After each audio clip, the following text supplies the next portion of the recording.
Hey, quick part two on the Thoreau. Before I do, congratulations to, we'll call him Jay-Z, and he's a friend of this channel, and he's going and pursuing his advanced degree in philosophy, and he's going to be teaching, and so congratulations to him. A shout out to you. In any case, just a few additional words on Thoreau. I'm going to make this short. I'm kind of casual today. I'm not my usual fancy dresser. I just want to say in general how much I miss that kind of nature writing. I'm not saying it isn't there. Definitely there are nature writers in the tradition of Thoreau, but that kind of writing combined with philosophy, combined with, I would call him beyond a writer. Henry David Thoreau was a wordsmith.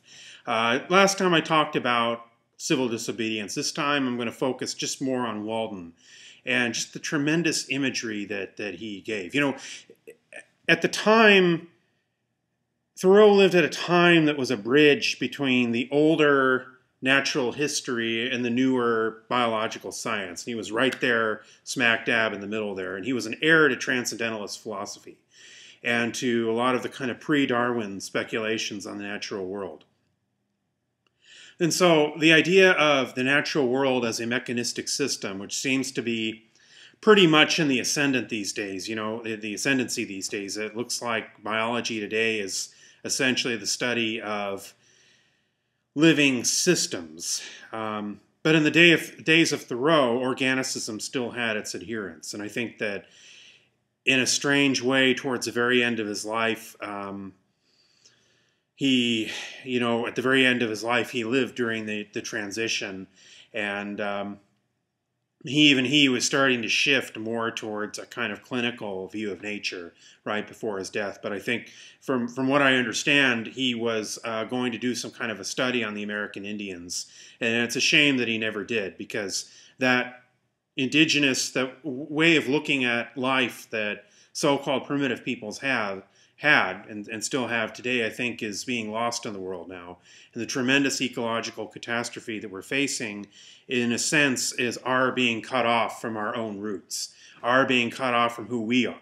You know, it's not some other over there. It's not some tribe in the Amazon. It's us. You know, we were that once. And in a way, have we really, quote unquote, progressed? I mean, they talk about teleology, but supposedly teleology is moving upwards or progressing. Have we really done that? Our knowledge has definitely increased, but has our wisdom increased? And I would say that writers of the style of Henry David Thoreau would be a welcome reminder that growth is not simply something vertical. If you're going to grow, you have to grow horizontally. You have to grow in dimensions even beyond the vertical and the horizontal. You have to grow in wisdom. Well, you know, that's pretty much it. I would just say that after the time of Thoreau, you had the growth of two tendencies in American thought. One was kind of a utilitarianism and the outgrowth of the new technological and scientific civilization. The other was what you might call fundamentalism. Okay, a kind of reaction to that. And I would say that both were much more arid. In my view, they were both much more arid and much drier than the rich, romantic, transcendentalist tradition that Thoreau represented. And yeah, you know, America lost a great light when he died. Thank you.